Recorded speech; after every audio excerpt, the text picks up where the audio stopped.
সবাইকে জানাই প্রজাতন্ত্র দিবসের অনেক অনেক শুভেচ্ছা ও ভালোবাসা। আর এদিকে আমি রেডি হয়ে পড়েছি স্কুলে যাব দেখে।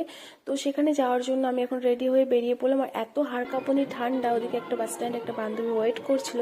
তো আমরা বেরিয়ে পড়লাম। আর এটা হলো 75তম প্রজাতন্ত্র দিবস, যেটা আমরা আজকে উদযাপন করছি সবাই। তো সেটাই হচ্ছে। আর আমরা এতটাই লেট হয়ে গেছি যে বিদ্যালয়ে গিয়ে দেখি পতাকা উত্তোলনও হয়ে গেছে।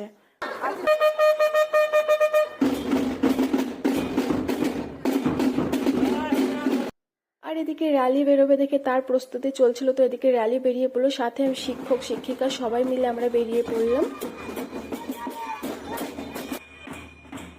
বাচ্চারা এতটা দুষ্টু যে রাস্তার মধ্যে মারামারি করার কোনো একটা মকা ছাড়ছিল না, তাই সেটাও আমাদেরকে দেখাশোনা করতে হচ্ছিল। কিন্তু খুব একটা বেশি দূর একটা মানে র্যালি করায়নি, ওই ধরো 1-1.5 কিলোমিটারের মতন এরকম ঘুরিয়ে ওখান থেকে রিটার্ন করেছে।